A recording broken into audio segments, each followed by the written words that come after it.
Tonight we drift into the quiet mysteries of the universe that surround us every day. You don't need to follow every word, just let the story carry you like starlight across a calm sky. As the evening settles around you, allow your breathing to find its natural rhythm. There's no need to concentrate too deeply. Some words may reach you clearly, while others might blur into a gentle hum of thoughts. That's perfectly fine. This is a space where your mind can wander, rest, or simply be. As darkness falls across the landscape, the forest begins its nighttime ritual. The trees stand tall and silent, their branches stretching upward toward the star-scattered sky. During daylight hours, these ancient beings have been quietly working, their leaves unfurled to capture sunlight. Now in the gentle embrace of night, they continue their unseen labor. Each tree is breathing in its way, not like you and I breathe, with lungs that fill and empty, but through countless tiny pores that dot the underside of every leaf. These microscopic openings, called stomata, open and close like millions of tiny mouths, exchanging gases with the atmosphere in a whispered conversation as old as plants themselves. Imagine standing among these trees now, the forest floor soft beneath your feet. The air is cool and slightly damp. Perhaps you can almost sense the invisible exchange happening all around you. Oxygen releasing into the night air, carbon dioxide being drawn in. This rhythmic breathing of the forest creates a subtle current, too gentle for human senses to detect directly, yet vital to all life on Earth. Trees exhale the very essence that sustains our breath, while taking in what we release. It's a circle of exchange so fundamental that we rarely pause to consider its quiet perfection. In the stillness, you might notice how the forest seems to sigh. This isn't merely poetic imagination. The pressure of sap moving through vessels, the subtle expansion and contraction of cells responding to temperature changes, the occasional settling of a branch, all create the softest symphony of sounds. Scientists who study the acoustic emissions of plants have recorded these whispers, these gentle murmurings of vegetative life. Each species has its own voice, its own rhythm of existence. The exchange between tree and atmosphere follows the ancient cadence of day and night. During daylight, when photosynthesis actively captures the sun's energy, oxygen flows outward. As darkness falls, respiration continues but photosynthesis pauses, shifting the balance of gases. The forest's breath changes with the hours, with the seasons, with the years. An old-growth forest breathes differently than a young one, each tree contributing to the collective respiration of the ecosystem. What's remarkable about this process is its perfect equilibrium. No committee designed it, no engineer balanced its equations. For over billions of years, through countless incremental adaptations, this interchange evolved into a self-sustaining cycle. The forest breathes not because it decided to, but because the breathing itself proved beneficial to survival. Those plants that could most efficiently exchange gases thrived. Those that couldn't gradually disappeared from the living record. As you walk deeper into the quiet forest in your mind's eye, consider how long this gentle respiration has been occurring. Before humans walked the earth, before mammals evolved, even before the dinosaurs, trees were breathing. The mechanism has been refined over eons, but its essential nature remains unchanged. The same fundamental process that sustains a giant redwood sustained the first primitive plants that emerged from ancient seas. The forest's breath connects to larger planetary cycles. The carbon atoms that form the structure of the tree, its trunk, branches, and leaves, once floated freely in the atmosphere. Some of these carbon atoms may have cycled through countless living beings before finding temporary residence in this particular tree. The oxygen molecule you just inhaled might have been released from a leaf only moments ago, or perhaps it traveled on winds from distant forests. In this way, we are constantly exchanging the most intimate elements of our physical existence with the world around us. As night deepens, the forest continues its quiet work. But now let your awareness drift downward, below the surface of the earth. Here, hidden from view, another realm of activity unfolds in the darkness. The roots of the trees, those seemingly static anchors, are engaged in their own form of communication and exchange. What appears to our eyes as separate individuals above ground may be deeply connected below. The root systems of trees extend far beyond what we might imagine, often reaching outward 2 or 3 times the spread of the canopy above. These underground networks intertwine and overlap, creating a complex web of connections. But the roots themselves are only part of the story. Surrounding them, embracing them in microscopic detail, are the delicate filaments of fungi, thin strands called hyphae that form vast networks known as mycorrhizae. This partnership between tree and fungus represents one of nature's most beautiful collaborations. The fungal strands effectively extend the tree's reach, accessing water and nutrients that would otherwise remain inaccessible. In return, the tree provides the fungi with carbohydrates, the energy-rich compounds created through photosynthesis. It's an ancient arrangement, dating back to when plants first colonized land more than 400 million years ago.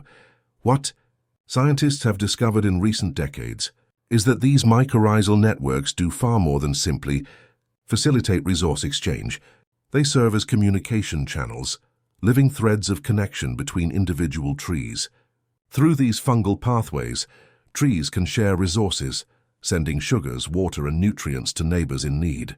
Parent trees may nurture their offspring, recognizing their own seedlings through chemical signatures and providing them with extra carbon when they grow in the shade. Imagine the forest floor now as a living circuit board of connections, with each tree a node in a vast pulsing network.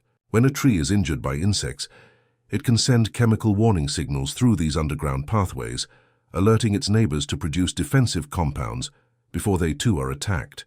This has been called the Wood Wide Web, a natural internet that predates our technological one by hundreds of millions of years. In the moist darkness of the soil, this network hums with activity that never ceases. Nutrients flow in multiple directions, moving from areas of abundance to areas of need. A dying tree may release a final surge of carbon into the network, a last gift to the community it has been part of for perhaps hundreds of years. Young trees benefit from this generosity, receiving resources that help them establish themselves in the competitive environment of the forest floor. The pace of this underground exchange follows rhythms quite different from our own. What might seem instantaneous in human terms, a text message, an email, would appear glacially slow in the root network. Chemical signals and resources may take hours or days to travel from one tree to another. Yet in the time frame of the forest, where individuals may live for centuries, this pace is perfectly adequate. The forest operates on what some have called tree time, a tempo of existence so much slower than our own that we struggle to perceive it.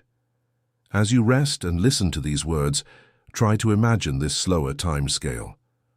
Feel the gradual movement of nutrients through living channels, the patient growth of roots extending millimeter by millimeter through the soil. There is no hurry here, no deadline to meet. The exchange happens precisely as quickly as it needs to, no more and no less.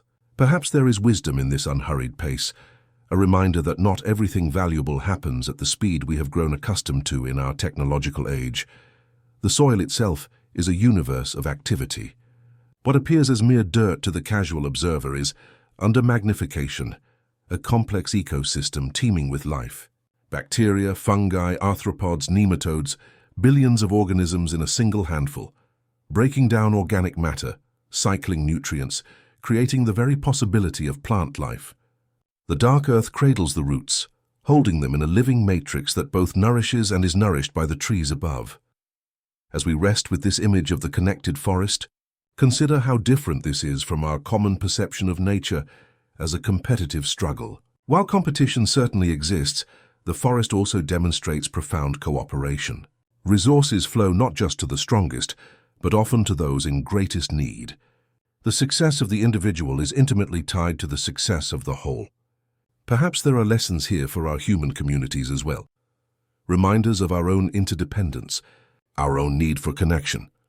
Now let your awareness drift upward again, back to the leaves that capture the sunlight. During daylight hours, these green solar panels perform one of nature's most remarkable feats, photosynthesis. This process, whose name derives from Greek words meaning putting together with light, is the fundamental energy transaction that powers almost all life on Earth.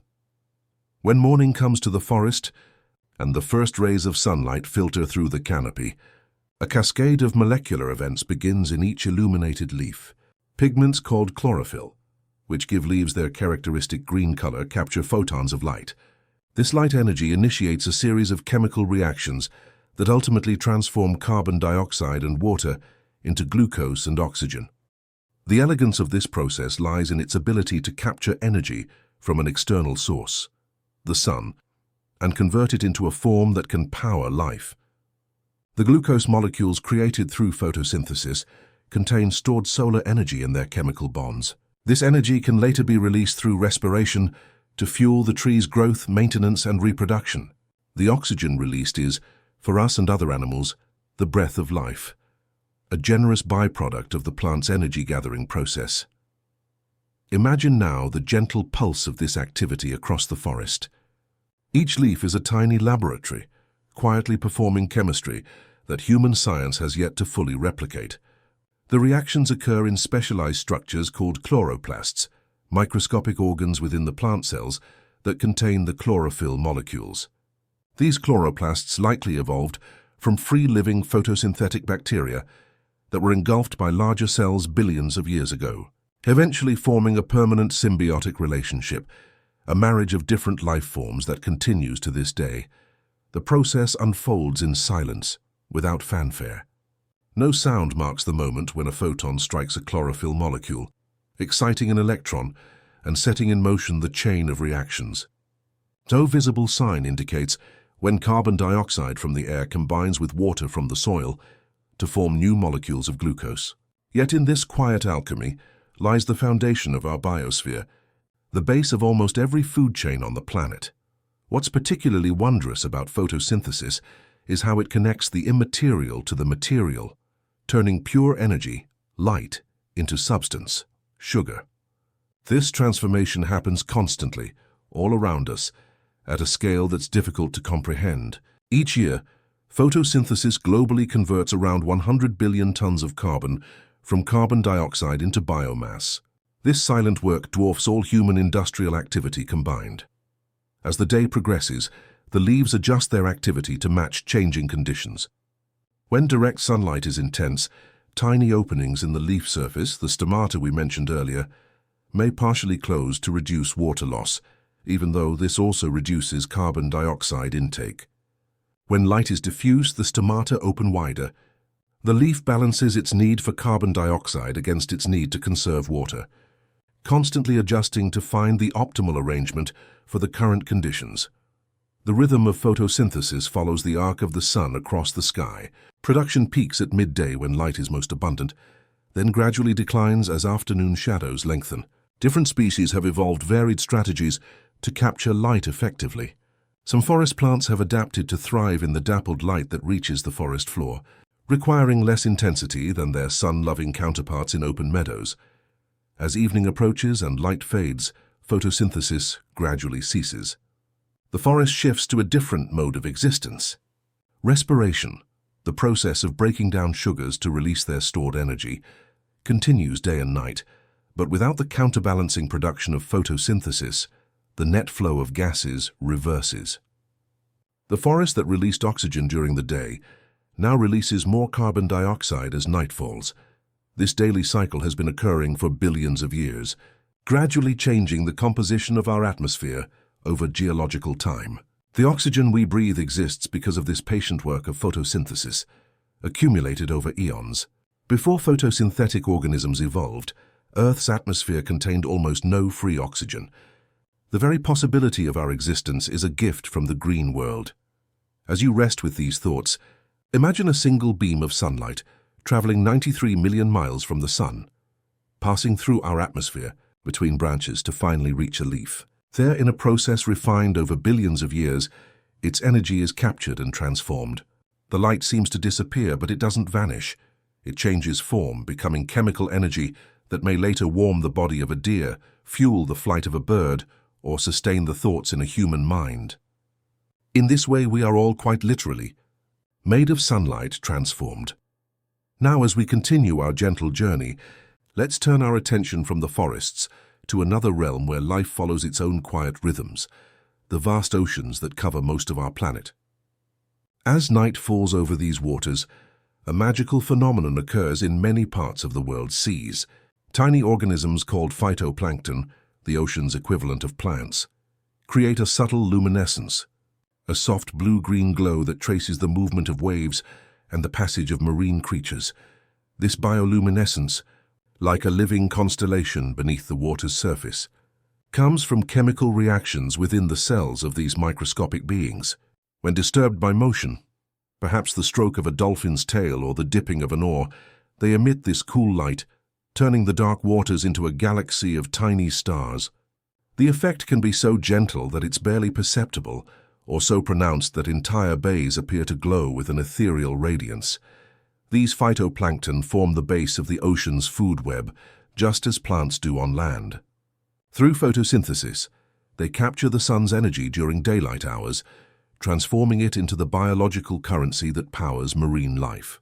Though individually microscopic, often smaller than the width of a human hair, collectively they perform nearly half of all photosynthesis on Earth. In their billions upon billions, they quietly produce as much oxygen as all terrestrial plants combined. Imagine drifting now on the surface of a calm night sea. Below you, these tiny beings pulse with their soft light, responding to the gentle motion of the water. Each is a living cell, carrying out the fundamental processes of life on a minute scale. Most consist of just a single cell, yet within that small boundary, they maintain all the complex chemistry needed for life, gathering nutrients, harvesting light energy, reproducing, responding to their environment. The patterns of their abundance follow the seasons and the currents. In temperate waters, spring brings blooms of phytoplankton, explosive increases in their numbers as increasing daylight and nutrients from winter upwelling create perfect conditions for growth. From space, these blooms can be seen as vast swirls of color in the ocean, living artwork created by billions of tiny artists. Like a heartbeat for the planet, these blooms pulse with the seasons, expanding and contracting in rhythms that have continued for millions of years. The oxygen they release, the carbon they capture, the energy they harvest, all contribute to the delicate balance that makes Earth habitable. Without them, the composition of our atmosphere would shift, ocean food webs would collapse, and the climate would change dramatically. What's particularly fascinating about oceanic phytoplankton is how they connect to global climate patterns.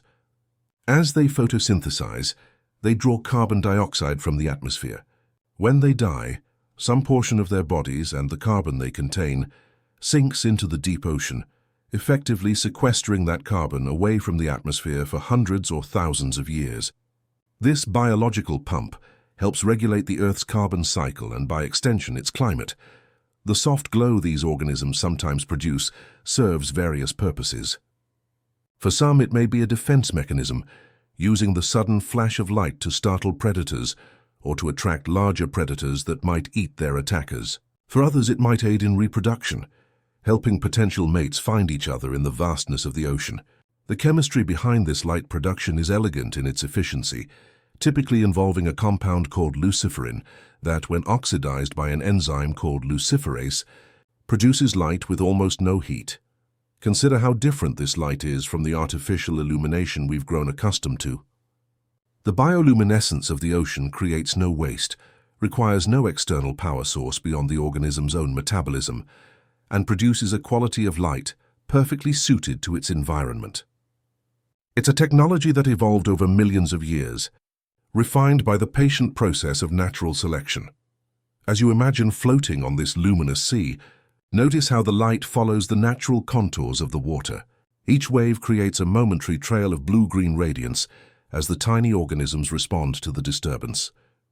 There's something profoundly calming about this living light, a reminder that even in darkness, life continues its quiet work, following rhythms set in motion long before humans existed to observe them. The phytoplankton's daily vertical migration is another remarkable aspect of ocean life. Many species move deeper during daylight hours to avoid the intense ultraviolet radiation of direct sunlight, then return to surface waters at night. This daily journey, multiplied across countless organisms, represents one of the largest movements of biomass on the planet. Yet it happens largely unseen, beneath the surface of the waters that cover our world. These migrations create currents and mixing that help distribute nutrients throughout the water column. The movement of billions of tiny bodies, each responding to the changing light, collectively shapes the chemical and physical environment of the ocean. individual actions too small to measure, accumulate into forces that influence Earth's largest ecosystem. Just as the forest breathes with its own rhythm, so does the ocean pulse with the collective activity of its microscopic inhabitants. The exchange of gases across the water's surface, oxygen moving into the atmosphere, carbon dioxide being drawn down into the depths, follows daily and seasonal patterns that help maintain the balance necessary for life. Now, as our journey continues, let's turn our attention to another essential element of Earth's living systems, the water that flows through all ecosystems, connecting land and sea in an eternal cycle. Each drop of rain that falls tonight has a history that stretches back to the beginning of our planet. The water molecules that touch your skin or nourish your garden have existed for billions of years, cycling continuously through ocean, atmosphere, and land in a journey without end. Imagine following a single raindrop as it falls from a cloud onto a forest leaf. Its journey began perhaps days or weeks earlier, when sunlight warmed the surface of an ocean thousands of miles away. The energy of that sunlight transformed liquid water into vapor, lifting it invisibly into the atmosphere. Currents of air carried this moisture across continents, until cooling temperatures caused the vapor to condense into the tiny droplet that now rests on the leaf. This process of evaporation and precipitation, the most basic description of the water cycle, has been occurring for as long as Earth has had oceans and an atmosphere. It's a distillation process of extraordinary scale and efficiency. When water evaporates from the ocean, it leaves behind salt and other minerals, rising into the air as nearly pure H2O.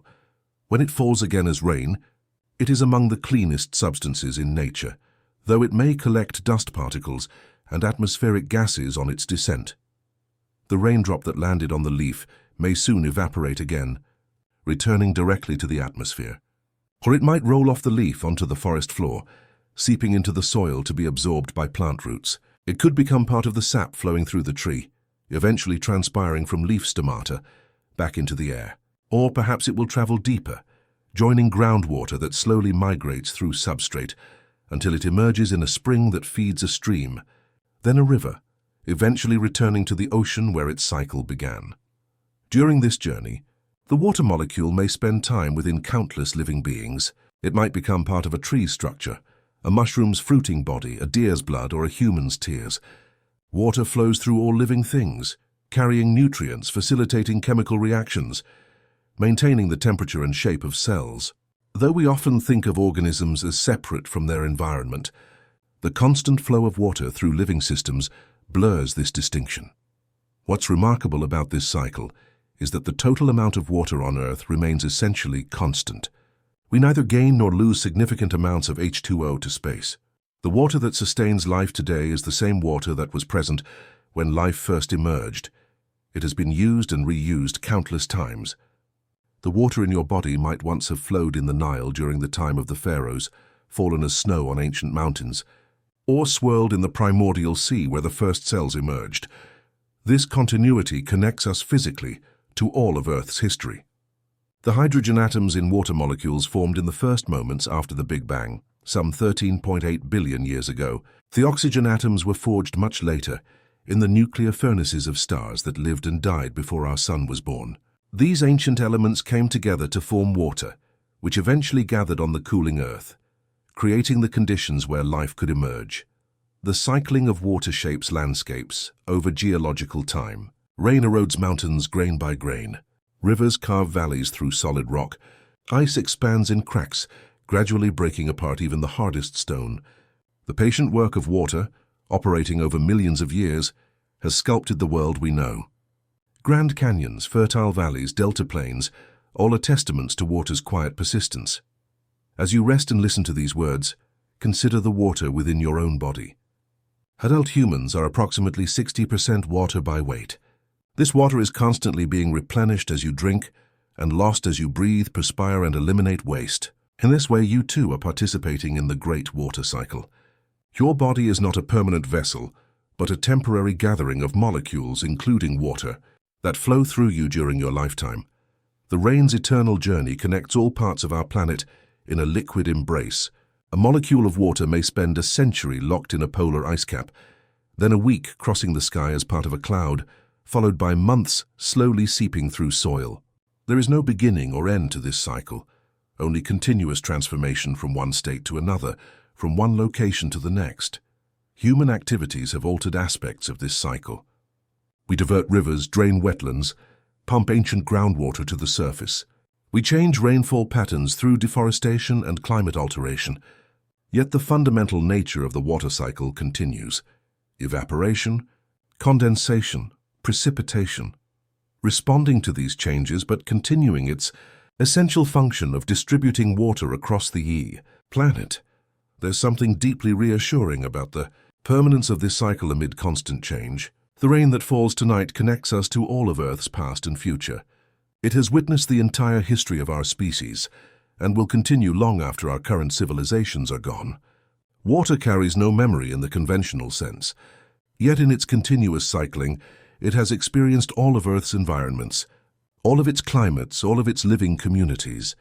As the rain falls gently outside your window, or perhaps in your imagination as you listen to these words, feel your connection to this ancient process. The soft patter of droplets has been the soundtrack to life on land since the first organisms crawled from the sea. Countless generations have listened to this same sound, finding in it both practical significance and deeper meaning. Now, as we continue our gentle exploration, let's turn our attention to what might seem the most permanent and unchanging features of our landscape, the mountains that rise from the earth, standing sentinel over valleys and plains. Though they appear immobile to our eyes, these massive formations are in their own way as dynamic as clouds or flowing water. They too have their cycles, their rhythms of existence, only operating on a timescale so vast that we can barely comprehend it. Mountains breathe in geological time. Over millions of years, they rise from the collision of tectonic plates, those massive segments of Earth's crust that float on the semi-liquid mantle beneath. As these plates converge, their edges crumple and fold, pushing rock layers upward like the wrinkles in a tablecloth being slowly compressed from opposite sides. This process continues today, though at a pace measured in millimeters per year, too slow for human perception without specialized instruments. Even as mountains rise through these tectonic forces, they simultaneously begin to wear away. Rain, wind, ice, and gravity work ceaselessly to erode their surfaces. Water seeps into tiny cracks in the rock, freezing and expanding in cold weather, gradually widening these fissures until fragments break free. Plants send roots into these same cracks, exerting gentle but persistent pressure that further weakens the stone. Lichens secrete mild acids that slowly dissolve minerals on rock surfaces. These processes, seemingly insignificant in any given moment, accumulate over millennia to wear away even the hardest mountain. Imagine standing before a great mountain now. Its slopes rise majestically from the surrounding landscape, perhaps capped with snow even in summer months, clouds gathering around its upper reaches. What appears eternal and unchanging to your eyes is, from the perspective of geological time, as fluid as a wave on the ocean. This mountain was once perhaps a seabed, its rocks formed from sediments settling in ancient waters. The fossils embedded in its layers might tell stories of marine creatures that lived and died millions of years before the land rose above the waves. In the life cycle of a mountain, nothing is wasted. The particles eroded from its surface travel downward with gravity's pull, carried by streams and rivers to valleys below. These sediments create fertile soil in lowlands, and eventually may reach the sea, where they settle once again on the ocean floor. In the vastness of geological time, these seafloor sediments may themselves be compressed into rock and, through the continuing dance of tectonic plates, someday rise to form new mountains. This great cycle, the rock cycle, has no beginning or end. It continues in its patient way, transforming Earth's surface over spans of time that dwarf human history. The atoms that form the stone beneath your feet have likely been part of countless different rocks throughout Earth's 4.5 billion-year existence, cycling between igneous, sedimentary, and metamorphic forms as they are melted, cooled, compressed, eroded, and reformed. Mountains shape the weather around them, creating their own microclimate.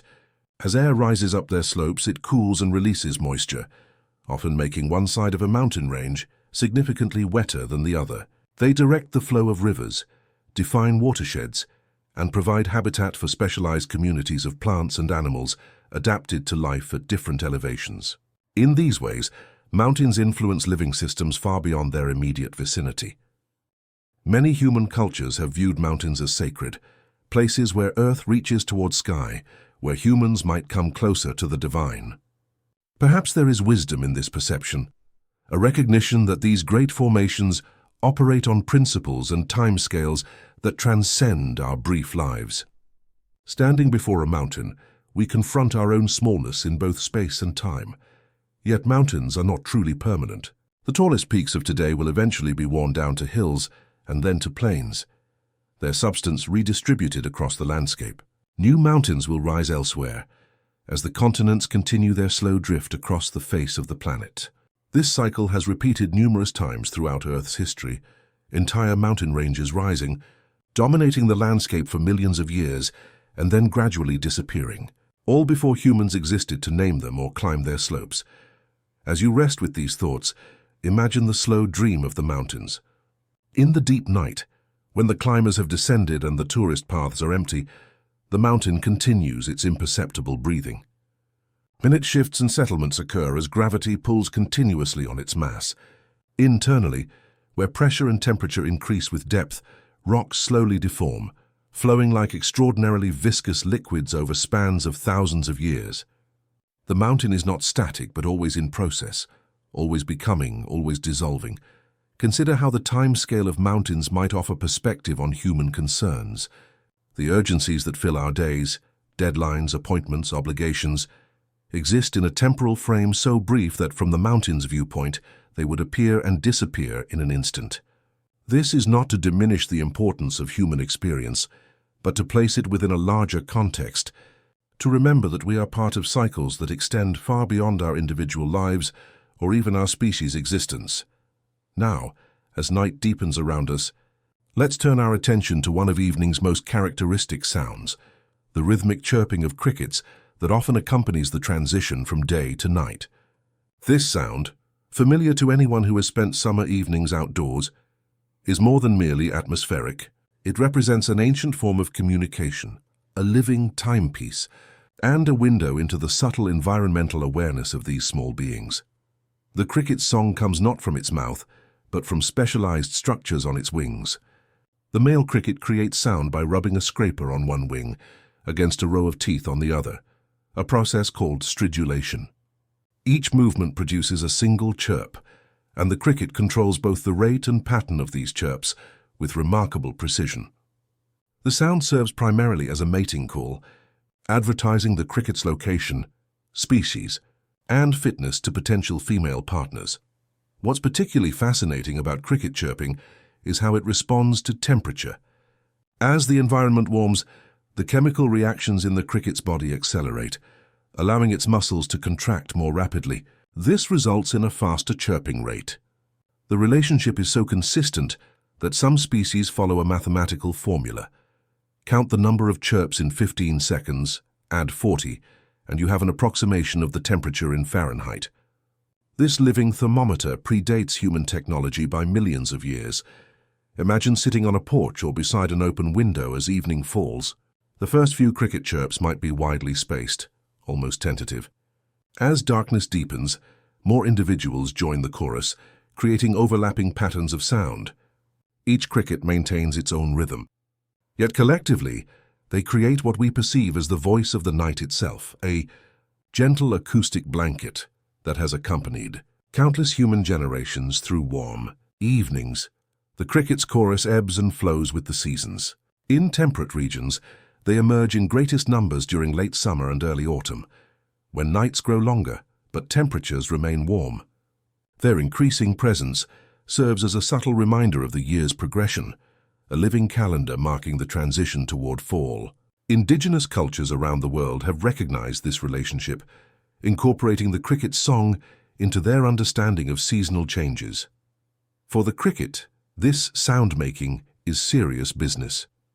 Males compete for acoustic space, sometimes adjusting their chirping rate or volume to stand out from rivals. Females listen carefully, their specialized organs capable of detecting not just the presence of the sound, but its quality. subtleties that indicate the health and vigor of potential mates. Some females even determine the size of males from their chirps before deciding whether to approach. The cricket's perception of sound differs dramatically from our own. Many species can detect vibrations through their legs, literally feeling the sound waves that travel through the ground or plants they rest upon. Their auditory organs are located not in their heads, but on their front legs, small tympanic membranes similar in function to our eardrums, but evolved independently and structured differently. This method of sound perception connects the cricket intimately to its surroundings. It experiences its environment not as something separate but as vibrations that pass directly through its body. The cricket doesn't just hear the world, it resonates with it, its small form becoming part of the larger patterns of energy that flow through the ecosystem. As you listen to the cricket's song, either in reality or in memory, consider how this sound has remained essentially unchanged for millions of years. Long before humans walked the earth, crickets were chirping in the evening air, their calls attracting mates, defining territories, expressing the temperature of the moment. Dinosaurs might have fallen asleep to this same rhythmic sound. Early humans, gathering around the first controlled fires, would have heard these same patterns of chirps, blending with the crackle of flames. There's something deeply connecting about this continuity. The cricket's song links us to all who have listened before us and all who will listen after we are gone. It's a sound so integrated into the experience of night that many people who move from rural to urban environments report missing it, feeling its absence as a kind of disconnection from natural rhythms. In traditional Japanese culture, crickets were sometimes kept as pets specifically for their song. Small cages designed for crickets became works of art, and the practice of listening to these insects was considered a contemplative activity, a way of attuning oneself to the subtle beauty of small things and the passage of time they marked. The cricket measures time not with mechanical precision, but with biological responsiveness. Its chirping slows as the night cools, accelerates again if temperatures rise. This organic timekeeping follows the actual conditions of the moment rather than arbitrary divisions of hours and minutes. Perhaps there is wisdom in this approach, a reminder that natural time flows according to environment and circumstance, not according to human schedules. As we continue our gentle journey through nature's quiet rhythms, let's consider one of the most fundamental dynamics in all ecosystems, the relationship between predator and prey. This interaction, often portrayed as simply violent or competitive, actually represents one of the most sophisticated balancing mechanisms in nature, a dance of energy transfer that helps maintain the health and resilience of the whole system. In the stillness of night, a great horned owl glides silently above a meadow. Its specialized feathers muffle the sound of its flight, making it nearly imperceptible to the small mammals foraging below. The owl's exceptional night vision and hearing allow it to detect the slightest movement, perhaps a field mouse venturing from its burrow to search for seeds. In a moment of perfect precision, the owl descends, talons extended. This moment of capture, this transfer of life from prey to predator, might seem harsh when viewed in isolation. Yet when we expand our perspective to encompass the entire ecosystem and its functioning over time, we can recognize this interaction as part of a greater balance. The owl in hunting mice and other small creatures helps regulate their populations. Without such predation, these rapidly reproducing species might increase beyond what their habitat could support, leading to overgrazing, disease, and eventual population collapse due to the predator-prey relationship. Creates what ecologists call a negative feedback loop, a tight, self-regulating system where changes in one direction ultimately trigger responses in the opposite direction, maintaining equilibrium. When prey animals become abundant, predator populations typically increase in response, as more food allows more predators to survive and reproduce. This increased predation then reduces prey numbers, which eventually leads to fewer predators as food becomes scarce. The cycle continues, with both populations rising and falling in rhythmic patterns that might stretch over years or decades. Imagine now the owl returning to its nest with the captured mouse. The energy contained in the prey's body, energy that originally came from plants which captured it from sunlight, now transfers to the predator. Some of this energy will power the owl's flight, digestion, and other life processes. Some will be stored as body tissue. If the owl is raising young, some energy will pass to them through feeding. In this way, energy flows through the ecosystem, moving from sunlight to plants to herbivores to carnivores, with some eventually returning to the soil through decomposition. What's fascinating about this energy transfer is its inherent inefficiency. Ecological research shows that only about 10% of energy successfully passes from one trophic level, feeding level, to the next. The rest is lost as heat during metabolic processes or remains undigested. This principle, sometimes called the 10% rule, explains why top predators are relatively rare in any ecosystem. By the time energy has transferred through multiple levels, only a small fraction of the original solar energy captured by plants remains available. This inefficiency itself serves an important function in ecosystems. It limits how many levels a food chain can support and helps ensure that no single species can consume too large a portion of the available energy. The system inherently prevents any population from becoming too dominant, a check and balance built into the thermodynamics of life itself. The relationship between predator and prey has driven remarkable evolutionary adaptations on both sides. Prey species develop camouflage, speed, defensive structures, or chemical deterrents to avoid capture. Predators evolve enhanced senses, specialized hunting techniques, or cooperative strategies to improve their success. This ongoing evolutionary arms race has contributed to the incredible diversity of life forms and behaviors we see in nature. Consider the snowshoe hare and the Canada lynx of the northern forests. The hare's coat changes from brown in summer to white in winter, providing year-round camouflage. Its oversized hind feet allow it to travel efficiently over snow. The lynx, meanwhile, has developed extraordinary hearing, padded feet that act like snowshoes, and patience for the perfect moment to strike. Their populations rise and fall in almost synchronized waves, typically with the lynx population peaking slightly after the hare population, then declining as their food source diminishes. This cyclical pattern, documented through hunting records going back centuries, demonstrates the self-regulating nature of predator-prey dynamics. Neither species drives the other to extinction. Instead, they coexist in a fluctuating balance that has persisted for thousands of years. The relationship between them helps maintain the health of the forest ecosystem, with the lynx preventing hare overpopulation that could damage vegetation through overgrazing. What appears as conflict at the individual level reveals itself as cooperation at the ecosystem level. The apparent opposition between predator and prey actually creates stability for the system as a whole. This principle extends beyond ecology into many complex systems, including human economies and societies. Opposing forces often generate balance rather than collapse. As you rest with these thoughts, imagine the countless predator-prey interactions happening at this very moment across the planet. From microscopic scenarios where single-celled organisms engulf bacteria, to dramatic pursuits where cheetahs chase gazelles across savannas, to the slow stalking of spiders, waiting for insects to touch their webs, all are participating in this ancient dance of energy transfer and population regulation. There's a certain peace in recognizing these interactions not as random violence but as necessary components of healthy ecosystems. Each capture, each meal, each transfer of energy from one being to another contributes to the resilience and continuity of life. The individual may perish, but the system endures, a reminder that in nature, death and life are not opposites, but different aspects of the same ongoing process. Now, as our journey continues through nature's quiet patterns, let's turn our attention to another invisible but vital presence that surrounds us constantly, the movement of air that we call wind. This flowing medium connects all parts of our planet, carrying moisture, seeds, scents, sounds, and countless other elements from place to place in a constant global exchange. The wind begins with uneven heating of Earth's surface. Sunlight warms some areas more than others, equatorial regions more than poles, land more quickly than water, dark surfaces more than light ones.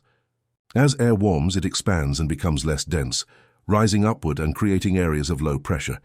Cooler, denser air flows toward these low-pressure regions, creating movement we experience as wind. This simple principle, operating at scales from local breezes to global circulation patterns, drives the planet's atmospheric dynamics. Imagine standing in an open field as evening approaches. Perhaps you feel a gentle cooling breeze against your skin. This local wind likely results from the differential cooling of land and water, or of open areas and forests. As the sun's heat diminishes, various surfaces release their stored warmth at different rates, creating small pressure differences that generate air movement. These daily wind patterns have guided human activities for thousands of years. From when to fish, when to set sail, when to expect rain. The wind carries information about distant places. Before you see storm clouds on the horizon, you might notice a shift in the air, perhaps a subtle change in temperature, humidity, or scent. Animals often detect these changes more acutely than humans, responding to approaching weather hours before visible signs appear. Birds may feed more intensely, insects might seek shelter, and grazing animals could move to higher ground, all reading the language of the wind to anticipate what approaches. Beyond weather signals, the wind transports the very essence of places, the fragrance of pine forests, the saltiness of ocean spray, the earthy scent of freshly plowed fields. All can travel miles from their source, creating an olfactory map of the landscape. Many animals navigate primarily through these airborne scents, building mental representations of their territory based on what the wind delivers to their sensitive noses. For plants, the wind serves as both challenge and opportunity. Its force shapes trees from seedlings, the constant pressure from prevailing winds influencing how trunks and branches develop. Plants in windy environments often grow shorter and sturdier than their sheltered counterparts, demonstrating the remarkable plasticity of living organisms in response to environmental conditions. Yet many plants also depend on wind for reproduction. Grasses, conifers, and numerous other species release lightweight pollen that can travel extraordinary distances on air currents. A single pine tree may produce billions of pollen grains, each with the potential to fertilize a female cone and begin a new generation.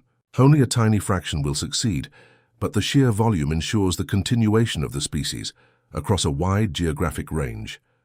Seeds, too, travel on the wind. The feathery tufts of dandelion seeds, the winged samaras of maple trees, the cottony fluff of willows, all are adaptations for wind dispersal.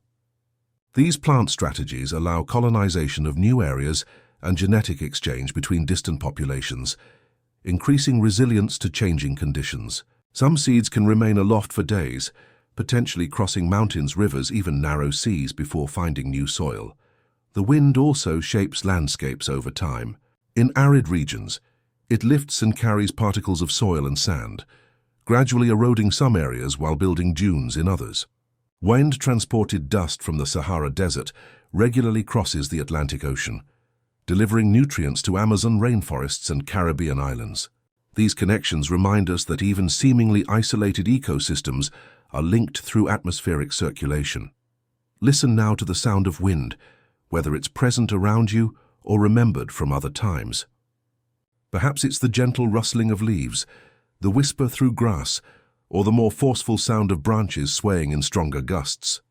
This is the voice of air in conversation with the physical world, a voice that changes its tone and volume with the wind's intensity and the objects it encounters. Human cultures throughout history have attributed meaning, and sometimes consciousness, to the wind. Many languages use the same word for wind, breath, and spirit, recognizing the invisible but tangible presence that moves through the world.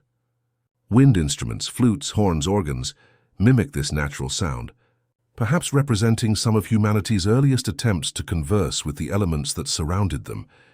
As you rest with these thoughts, consider how the wind connects you to the wider world. The air entering your lungs with each breath has traveled paths you'll never know, perhaps circling the globe in the great atmospheric currents that flow continuously around our planet. The oxygen molecules you inhale might recently have been released from forest leaves thousands of miles away, carried to you on winds that recognize no human boundaries. The global circulation of air forms patterns as old as Earth itself: trade winds, westerlies, polar easterlies, all part of a planetary respiratory system that redistributes heat, moisture, and particles across continents and oceans. This circulation has influenced human history profoundly. determining ancient sailing routes, patterns of colonization, and the spread of cultures. Before engines powered ships, human movement across oceans followed the logic of the wind, an acknowledgement of nature's power that shaped how civilizations connected. Now, as our exploration continues, let's turn our attention downward, to what lies beneath our feet, the living matrix we call soil.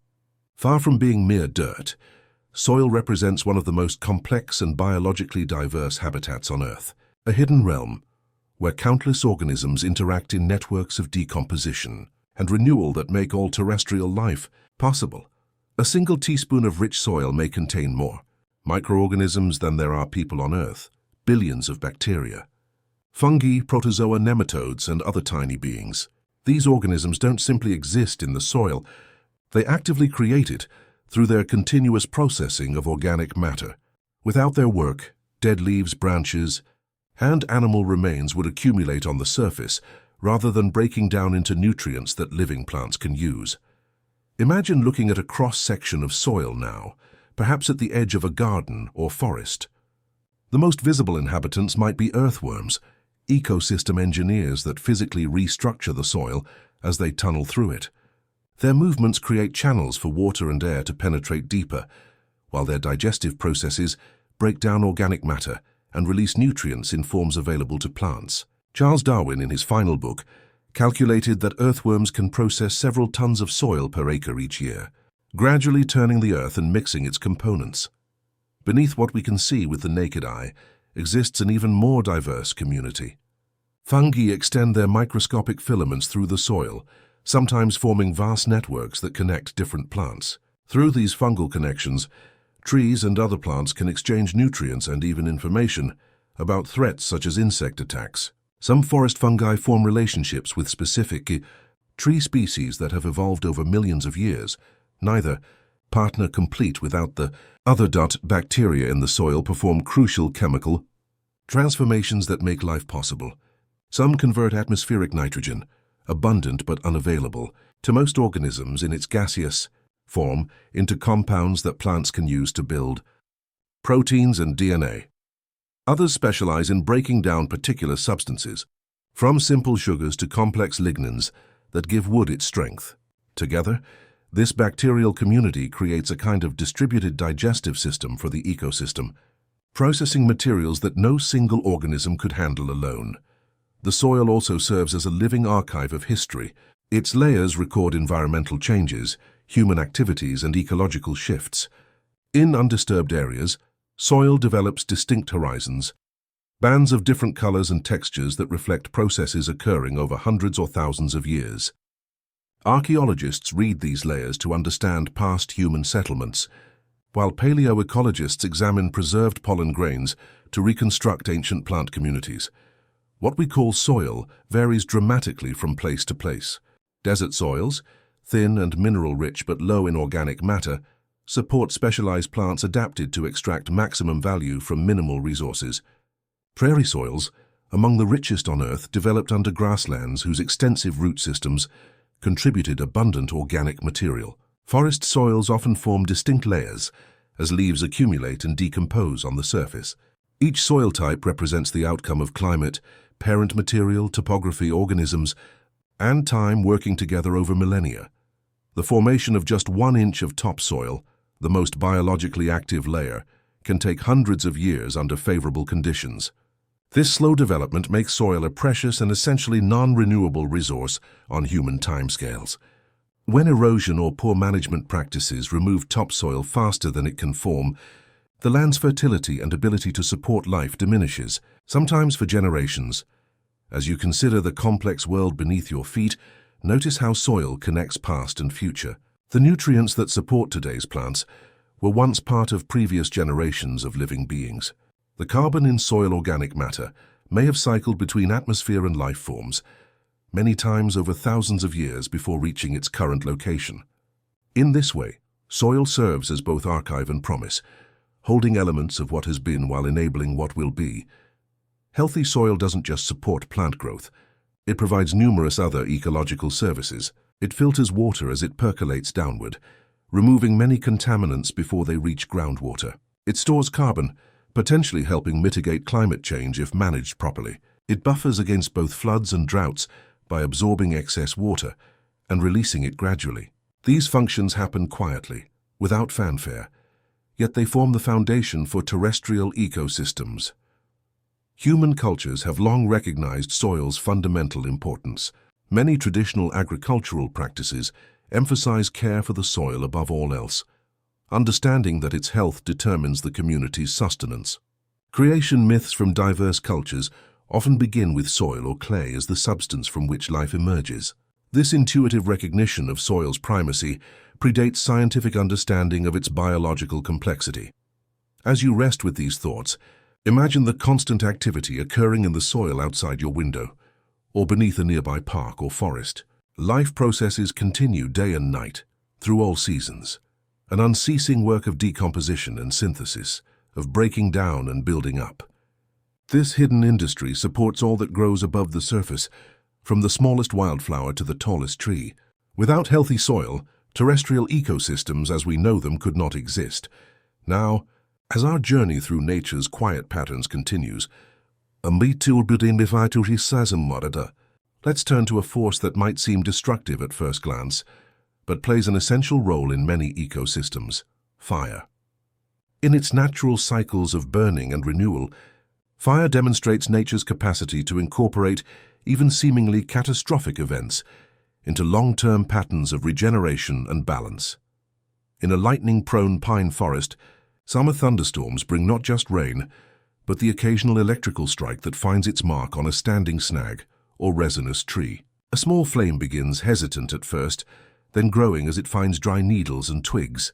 If conditions are right, if humidity is low and winds favorable, this flame might spread, becoming a fire that moves through the understory, consuming accumulated brush and fallen branches.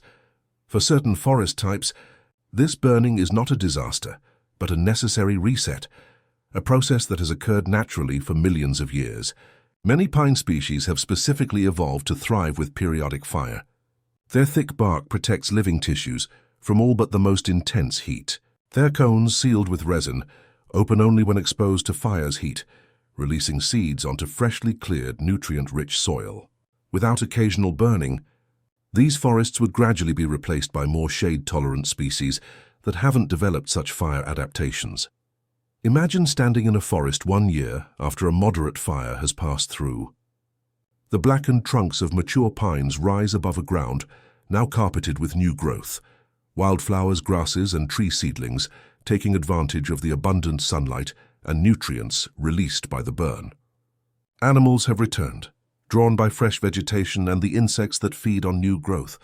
What might have appeared as destruction has initiated a cycle of renewal.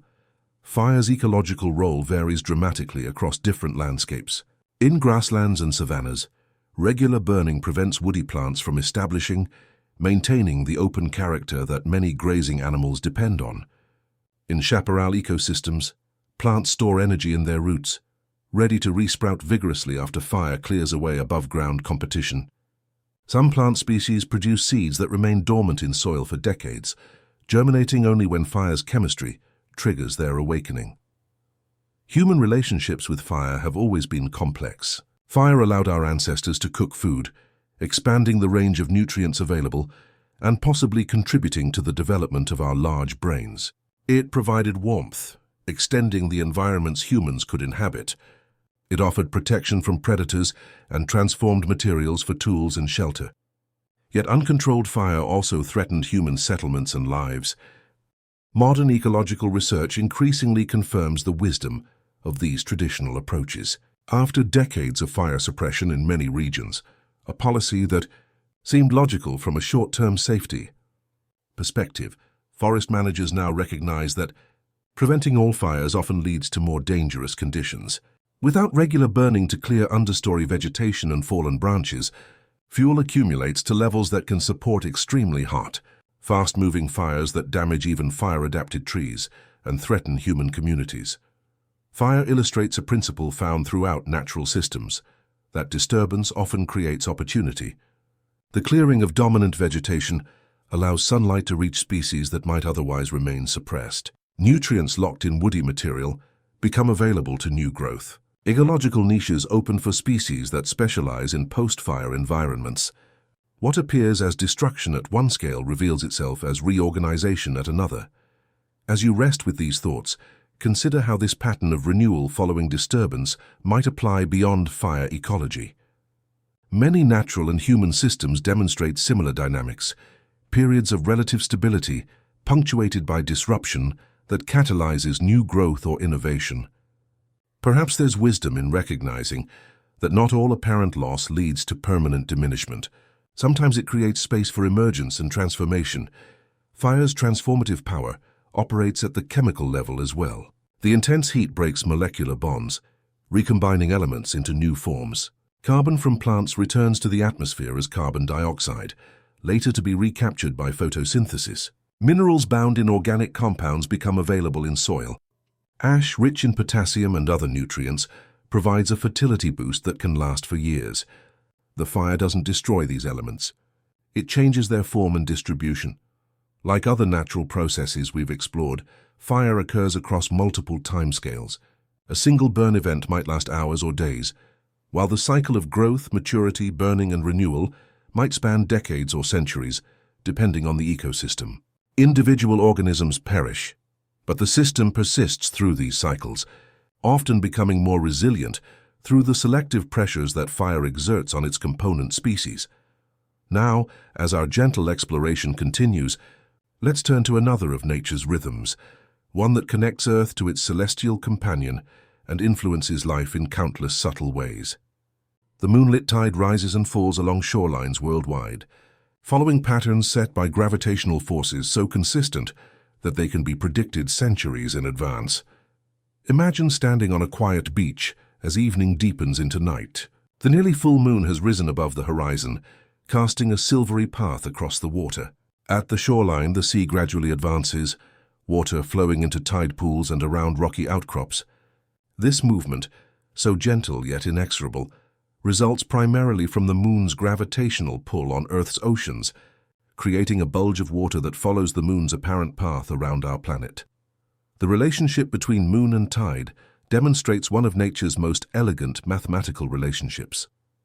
As the moon orbits Earth, its gravity pulls most strongly on the part of the planet directly beneath it, causing water to bulge slightly toward the moon. A second bulge forms on the opposite side of the planet, where the moon's gravitational pull is weakest, and Earth itself is pulled away from the water. As Earth rotates beneath these bulges, coastal areas experience 2 high tides and 2 low tides approximately every 25 hours. This pattern becomes more complex with the addition of the sun's gravitational influence. When sun and moon align during new and full moons, their combined pull creates higher high tides and lower low tides, what we call spring tides.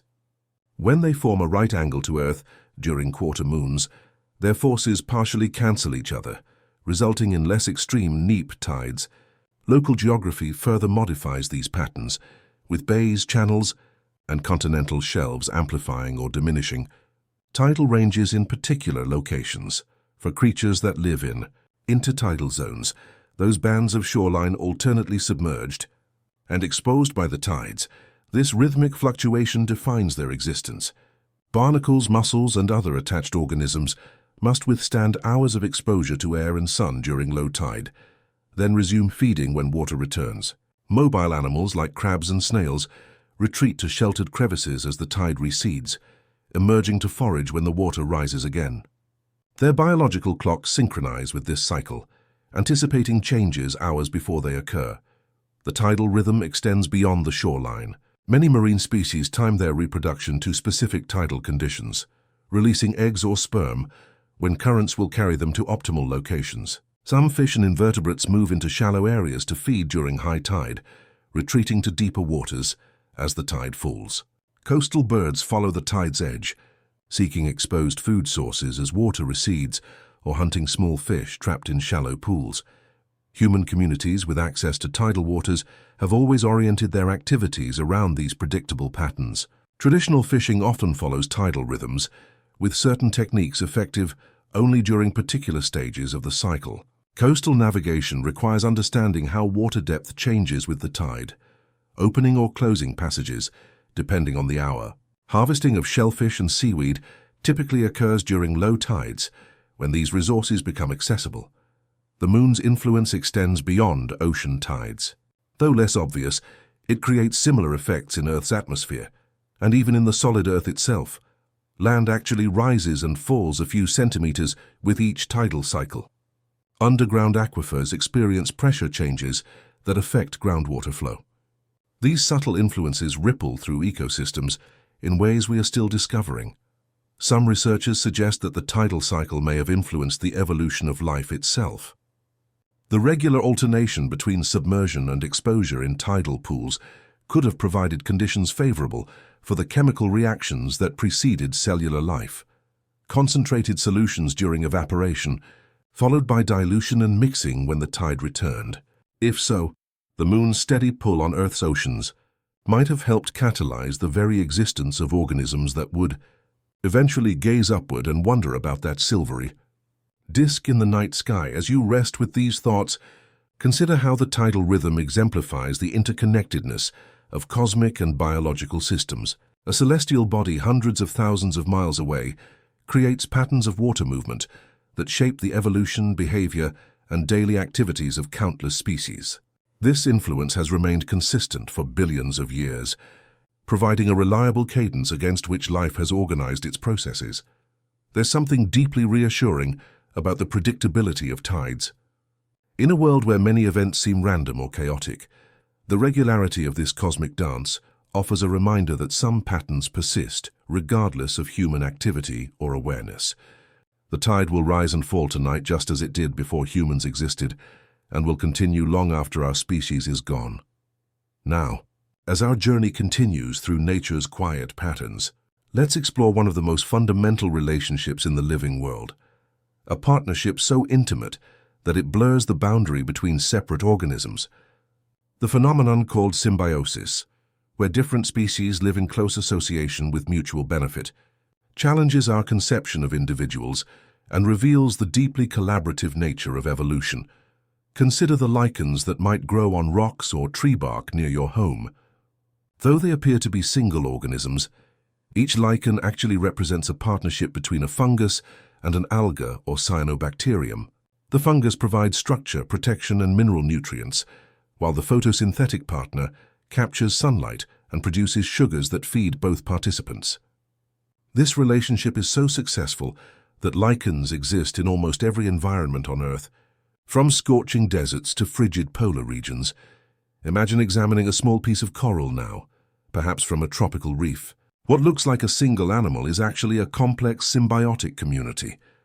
The coral animal itself, a relative of jellies and sea anemones, hosts within its tissues millions of microscopic algae called zooxanthellae.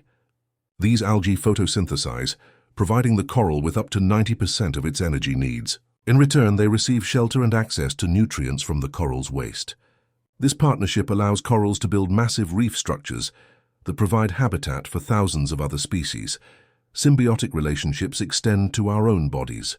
The human digestive tract hosts trillions of bacteria and other microorganisms that help break down food, synthesize vitamins, train our immune system, and even influence our mood and behavior through chemical signals that affect the brain. We provide these microbes with a stable environment and steady nutrition. They provide services without which we could not survive.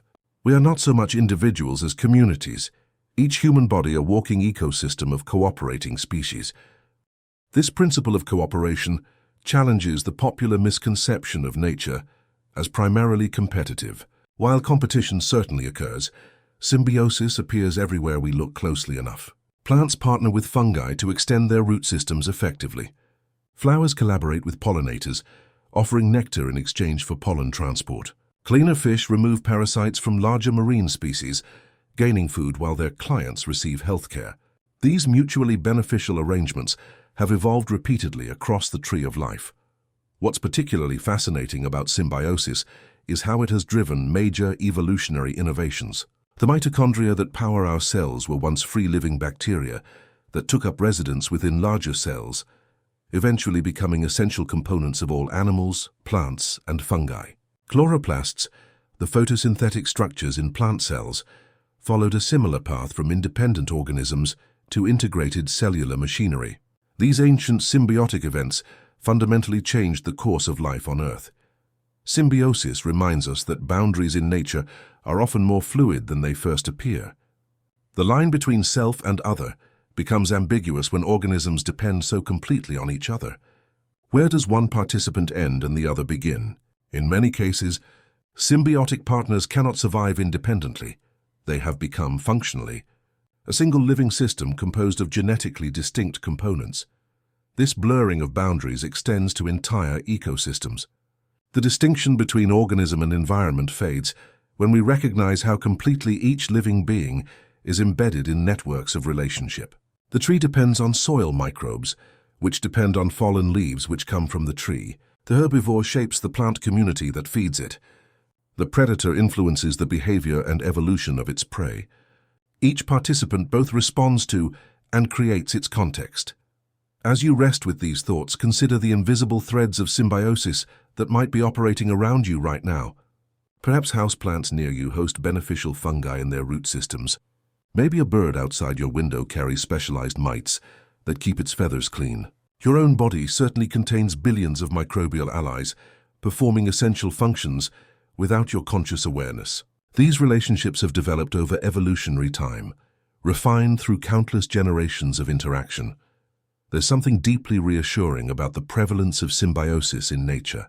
It suggests that cooperation is not merely an ethical ideal imposed by human thought, but a fundamental biological strategy, one that has proven successful for billions of years. The most enduring systems are often those where participants find ways to align their interests, where the success of one contributes to the success of others. Some of the most dramatic examples of symbiosis occur in extreme environments. At hydrothermal vents deep in the ocean, where superheated water laden with toxic compounds gushes from the seafloor, entire ecosystems depend on bacteria that can transform these chemicals into usable energy. These bacteria live within the tissues of specialized worms, mussels, and other animals, providing nutrition in an environment where photosynthesis is impossible. Neither partner could survive in this hostile setting without the other. The study of symbiosis has transformed how biologists understand evolution. Rather than seeing organisms as discrete units competing against all others, we now recognize that cooperation, incorporation, and merger have been equally important evolutionary forces. Some scientists suggest that symbiosis reveals natural selection operating at multiple levels simultaneously, not just on individual organisms, but on partnerships and communities that function as integrated wholes. In the depth of winter, as temperatures fall below freezing, one of nature's most exquisite phenomena unfolds. Water, that most common yet remarkable substance, undergoes a transformation that reveals the hidden architecture of its molecular structure. This is the realm of ice, where water molecules arrange themselves into crystalline patterns that tell stories of atmospheric conditions, geological processes, and the creative forces that shape our world. When water freezes, each molecule binds to others through hydrogen bonds that form at precise 104.5-degree angles. These angles give rise to the characteristic six-sided symmetry we observe in snowflakes and frost formations. This hexagonal pattern isn't arbitrary or coincidental. It's a direct expression of water's molecular geometry, a fundamental property that influences countless aspects of our planet's functioning. The birth of a snowflake begins high in the atmosphere, where water vapor condenses around a tiny particle, perhaps a speck of dust, volcanic ash, or even a bacterium. At first, a simple hexagonal plate forms. As this embryonic crystal falls through layers of atmosphere with varying temperature and humidity, it grows in increasingly complex patterns. Arms extend from the six corners, and on these arms smaller branches form, echoing the hexagonal motif at progressively smaller scales. This journey through changing atmospheric conditions ensures that each snowflake develops uniquely. Though all follow the same basic structural rules, no two snowflakes experience precisely the same conditions during formation. Each crystal becomes a record of its path through the clouds, a three-dimensional diary written in ice, documenting microsecond changes in temperature, humidity, and air currents encountered during its descent. Imagine standing in a forest during winter's first substantial snowfall. The silent descent of countless snowflakes creates a hushed atmosphere as they accumulate on branches and ground. What appears as a uniform blanket of white is actually billions of intricately structured crystals, each a masterpiece of natural architecture that will never be exactly replicated. Under magnification, these crystals reveal their astonishing diversity. Stellar dendrites with elaborate branches, simple hexagonal plates, hollow columns, needle-like crystals, and dozens of other variations, all expressing the same fundamental hexagonal symmetry in different ways. Snow on the ground undergoes continuous transformation. Even in sub-freezing temperatures, water molecules migrate, reshaping crystal structures through a process called sintering. Under pressure from accumulating layers, air spaces between flakes diminish. Individual crystals break and refreeze, creating increasingly dense layers. This metamorphosis continues in regions where snow persists year-round, eventually transforming fluffy precipitation into firn, a transitional state between snow and glacial ice, and finally into the blue, compressed ice of glaciers. These glaciers represent one of Earth's most important long-term water storage systems and climate archives. As snow accumulates in polar regions and high mountains, it traps atmospheric gases, dust, pollen, and other materials in distinct annual layers. When compressed into ice, these layers remain intact and readable for hundreds of thousands of years.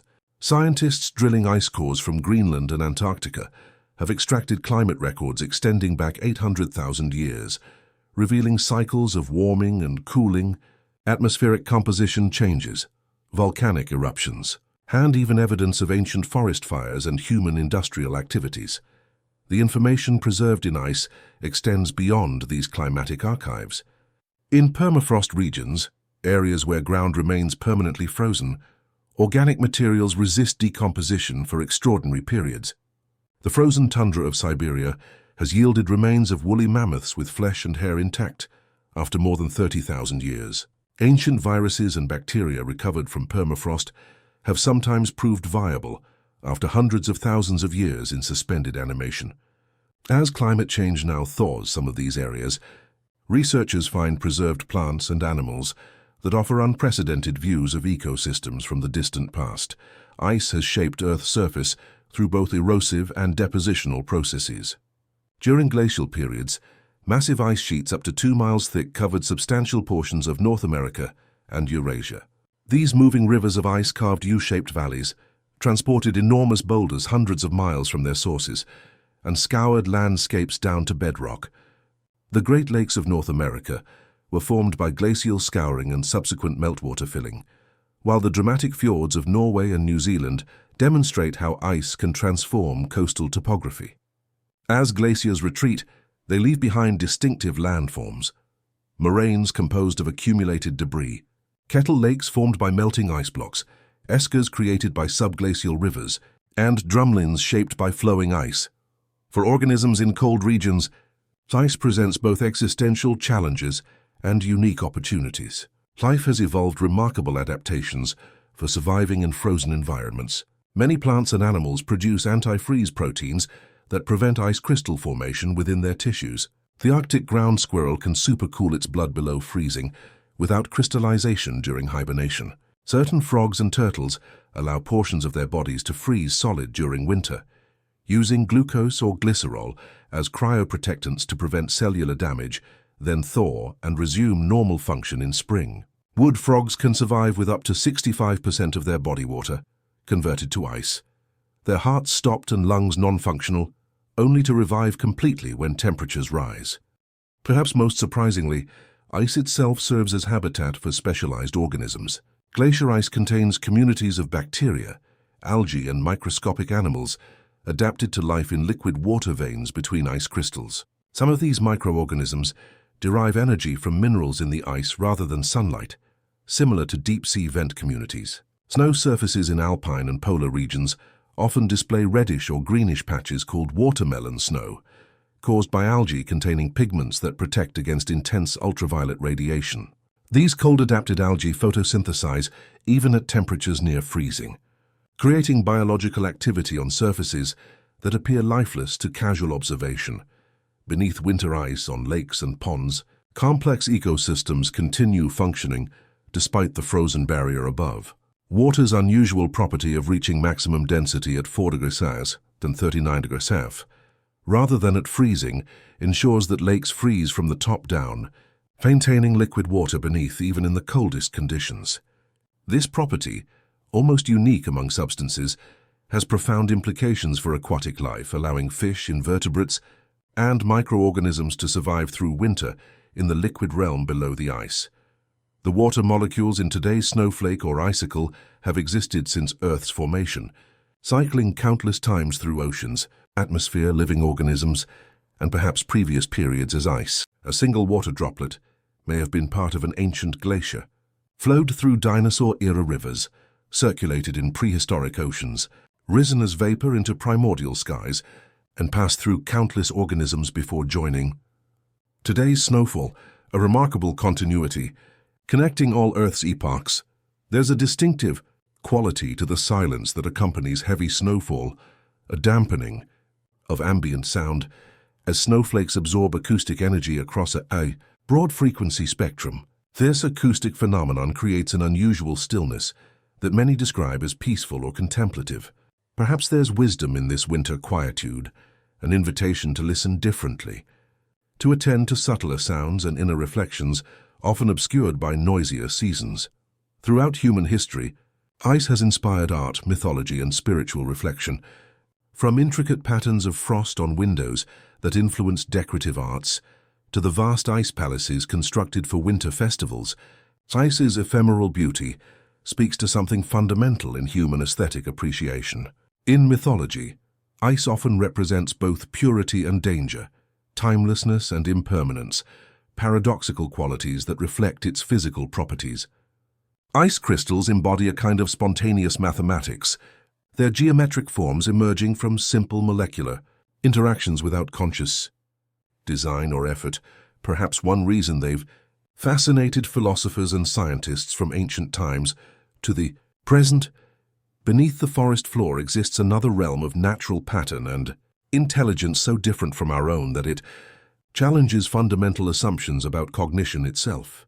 This is the kingdom of fungi, organisms that are neither plant nor animal, operating according to principles that reveal alternative forms of biological problem-solving and communication. Fungal networks consist of microscopic filaments called hyphae that extend in all directions through soil and organic matter. These threads, each just a few micrometers in diameter, grow at their tips, branching and fusing to create vast interconnected webs. A single cubic centimeter of healthy soil might contain several kilometers of fungal hyphae, creating a living infrastructure invisible to the naked eye yet fundamental to ecosystem function. When we notice mushrooms emerging from forest soil or fallen logs, we observe only the reproductive structures of much larger organisms. The mushroom's sole purpose is to produce and distribute spores. The main body, the mycelium, extends underground sometimes for acres. One honey fungus, Armillaria ostoyae in Oregon's Blue Mountains, occupies nearly 400 acres, 3.7 square miles, and has been growing for approximately 2,200 years, making it one of the largest and oldest living organisms on Earth. What makes fungal networks remarkable is their information processing capability and adaptive growth patterns. When mycelium encounters a food source, it doesn't grow randomly, but redirects resources to exploratory hyphae that found favorable conditions, strengthening these connections while allowing less productive paths to wither. Through this process of reinforcement and pruning, the fungal network effectively learns optimal paths through its environment without centralized control, a form of intelligence emerging from distributed processes rather than centralized calculation. Slime molds organisms related to fungi that form similar networks demonstrate this problem-solving capacity dramatically. When the slime mold Physarum polycephalum was placed in a maze with food at 2 points, it initially explored all possible pathways, but eventually reduced its body to the single shortest route connecting the food sources. In another experiment, researchers arranged food sources to mirror Tokyo's surrounding cities, and the slime mold created a network remarkably similar to the actual Tokyo rail system, a design that human engineers had refined over decades.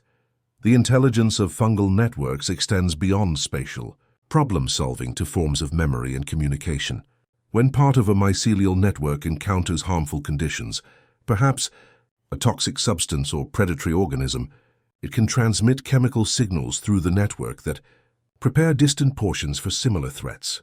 These signals move efficiently through pre-established channels, allowing the organism to respond as an integrated whole despite being physically distributed across large areas. Perhaps most fascinating is how fungal networks connect different plant species in cooperative relationships. Through structures called mycorrhizae, intimate associations between fungal hyphae and plant roots, fungi form living bridges between trees and other plants.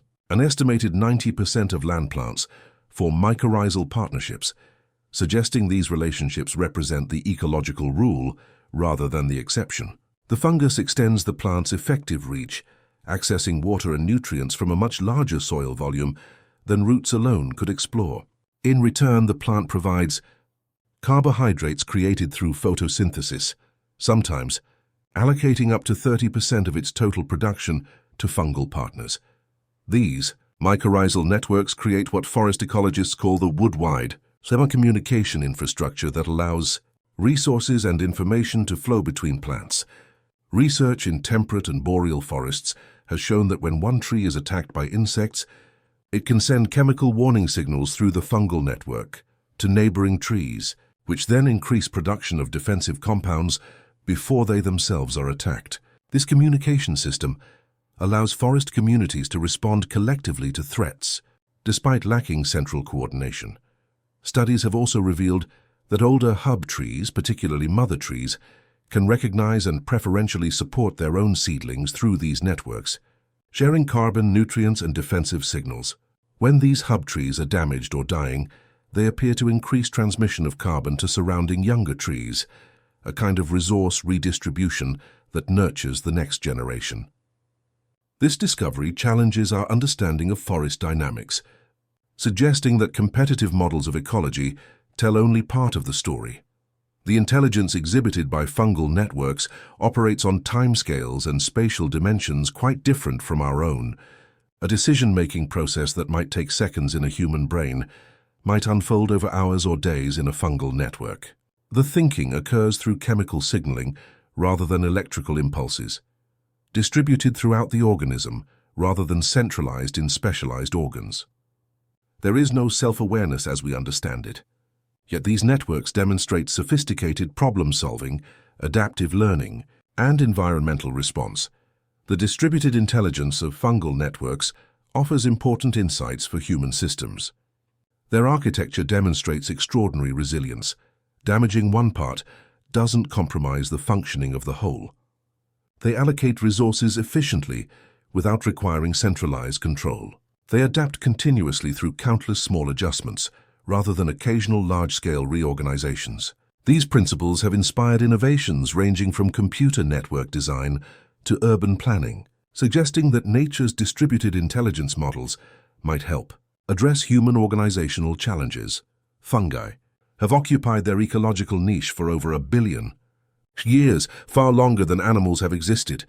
The fossil record suggests fungi were among the first complex organisms to colonize land, predating plants and creating conditions that made plant terrestrialization possible. This ancient lineage has had ample time to refine its approach to environmental challenges through countless generations of natural selection. What appears to us as wisdom may simply be the accumulated result of evolutionary processes, testing innumerable variations and preserving what works. The relationship between fungi and plants reaches back to life's earliest ventures onto land. Fossil evidence indicates fungi were essential partners for the first plants that colonized terrestrial environments approximately 450 million years ago. Unable to extract sufficient nutrients from primitive soils, these early plants relied on fungal associations, just as many of their descendants do today. This ancient partnership helped transform Earth's land surfaces from barren rock to living ecosystems, changing atmospheric composition and creating conditions that eventually allowed animal life to leave the oceans. Beyond their ecological roles, fungi represent one of Earth's great recycling systems. As primary decomposers, Fungi break down dead organic matter and return its components to biological circulation. Without fungal decomposition, forests would be buried under accumulating dead wood, nutrients would remain locked in unusable forms, and the carbon cycle would be severely disrupted. The enzymes fungi have evolved to decompose linen and cellulose, some of nature's most resistant materials, represent biochemical innovations that enable the continued functioning of forest ecosystems. Human relationships with fungi extend back to prehistory. Archaeological evidence indicates early humans harvested wild mushrooms for food and possibly medicinal or ceremonial purposes. Some anthropologists have suggested that psilocybin-containing mushrooms may have influenced early religious experiences and artistic expression.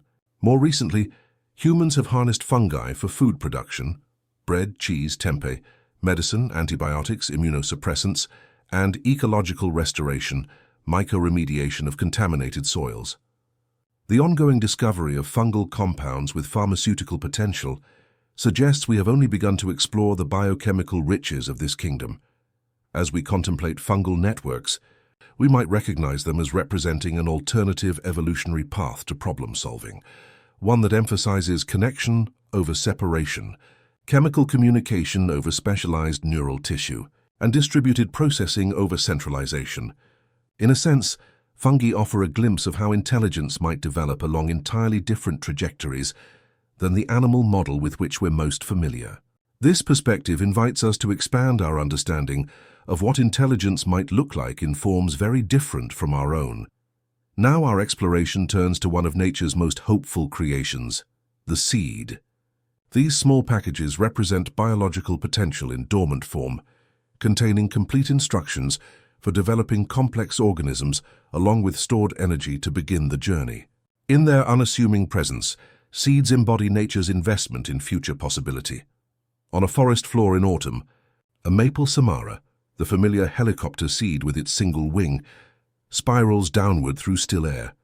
Its aerodynamic design slows its descent, allowing wind to carry it some distance from its parent tree. This dispersal mechanism increases the offspring's chances of finding suitable growing conditions away from the parent's shadow. When it reaches the ground, the seed may lie dormant through winter, a period of enforced rest that many temperate zone seeds require before germination can begin. Inside this seed, and every seed, lies an embryonic plant, a miniature version of what it may become, with the beginnings of root, stem, and leaf already differentiated. Surrounding this embryo are stored nutrients, starches, oils, proteins, that will fuel initial growth until the seedling develops enough leaf surface to photosynthesize effectively. The entire package is wrapped in a protective seed coat that regulates water absorption and defends against predators, pathogens, and environmental extremes. The diversity of seed structures across plant families represents an encyclopedia of evolutionary solutions to the challenges of dispersal, dormancy, and defense. Coconut seeds float on ocean currents, protected by water-resistant husks that allow intercontinental travel. Dandelion seeds bear feathery parachutes that catch the slightest breeze. Burdock seeds attach to animal fur with tiny hooks. Some pine species produce serotinous cones that release their seeds only after exposure to the heat of forest fires, an adaptation that synchronizes germination with post-fire. Conditions favorable for seedling establishment. Perhaps most remarkable is the seed's capacity for patience. While most seeds germinate within a year or two of production, some can remain viable for extraordinary periods. Seeds of the sacred lotus, Nelumbo nucifera, have germinated after more than 1,000 years, and a date palm seed recovered from the ancient fortress of Masada in Israel sprouted after approximately 2,000 years. This extreme longevity represents an evolutionary strategy for surviving through unfavorable periods that might extend beyond a single growing season, or even multiple human generations. Seed dormancy mechanisms demonstrate sophisticated environmental sensing. Many seeds contain chemical inhibitors that must be leached away by rainfall before germination can proceed, ensuring they don't sprout during a brief shower followed by extended drought. Others require exposure to specific temperature sequences that mimic seasonal progression, preventing premature germination during unseasonal warm periods. Still others need their seed coats scarified by passing through animal digestive systems or abraded by soil movement, mechanisms that tend to deposit seeds in locations favorable for growth. The moment of germination represents one of nature's most dramatic transformations. When conditions finally meet a seed's specific requirements, water absorption, imbibition, initiates metabolic activation. Enzymes convert stored starch proteins and oils into usable forms. The embryonic root radicle emerges first, anchoring the developing plant and beginning water absorption. The shoot follows, sometimes forming a protective arch that shields the delicate growing tip as it pushes through soil. Within days or weeks, the dormant potential becomes actively expressed life, drawing energy from sunlight and beginning the cycle that may eventually produce new seeds. This process of germination follows precise genetic programming that has evolved over millions of years. The timing of emergence, the sequence of developmental stages, and the allocation of resources between root and shoot all reflect adaptations to specific ecological niches. Desert plant seeds often germinate only after substantial rainfall, while those of forest understory species might require specific light qualities that indicate canopy gaps. These environmental triggers help ensure germination occurs when conditions favor seedling. Survival. The evolutionary ingenuity displayed in seed design extends to defense, mechanisms that protect this vulnerable life stage. Many seeds contain chemical compounds that deter herbivory, tannins, alkaloids, or toxins that make them unpalatable or even dangerous to potential consumers. Some mimosa species produce seeds containing high concentrations of 5-hydroxytryptamine, a precursor to serotonin that causes uncomfortable digestive symptoms in predators. These chemical defenses represent the plant's investment in protecting its offspring during their most vulnerable stage. The relationship between seeds and animals has shaped both plant and animal evolution. Many plants produce fruits specifically designed to attract animal dispersers, surrounding seeds with nutritious tissue that rewards consumption, while ensuring the seeds themselves pass through digestive systems intact. This co-evolutionary relationship has produced remarkable specializations. Avocados may have evolved their large seeds and nutritious flesh to attract now-extinct Pleistocene megafauna, while some nuts developed hard shells that only certain animal species could crack, ensuring targeted dispersal. For human civilization, seeds represent one of our most important biological relationships. The domestication of seed-bearing plants, particularly cereal grains, enabled the development of settled agricultural societies. Through centuries of selection, humans transformed wild plants with small, easily dispersed seeds into cultivated varieties with larger, more nutritious seeds that remained on the plant until harvest. This process fundamentally altered human social organization, allowing population growth and specialization that eventually enabled technological and cultural developments beyond subsistence activities. Today, seeds continue to hold profound importance for human food security and biodiversity conservation. Seed banks like Norway's Svalbard Global Seed Vault preserve genetic diversity against losses from climate change, disease, or conflict. These facilities hold over 1.1 million seed samples representing most of the world's important food crops and their wild relatives, a library of agricultural possibility and evolutionary history preserved in dormant form. Indigenous seed-saving traditions similarly maintain locally adapted varieties that often contain genetic traits, valuable for resilience against changing environmental conditions. Beyond their practical importance, seeds hold deep cultural and spiritual significance across human societies. They symbolize potential, renewal, and the cyclical nature of life. Agricultural rituals worldwide honor seeds through special planting ceremonies, harvest celebrations, and careful preservation practices. In many traditions, seeds represent hope, tangible promises that life continues despite seasons of apparent dormancy or decline. The seed embodies one of nature's most profound patterns, the compression of complex information into minimal space, the patience to await suitable conditions, and the transformation of potential into expressed form when circumstances allow. In this way, seeds offer not just biological fascination, but metaphorical insight into cycles of dormancy and growth, patience and expression that characterize many natural and human processes. To fully appreciate nature's patterns, we must understand the medium in which many of them form, water. This seemingly simple molecule creates the physical context for countless biological and geological processes. Through its unusual properties, water's molecular structure, two hydrogen atoms bonded to one oxygen atom at a specific angle, creates a polar molecule with positive and negative regions.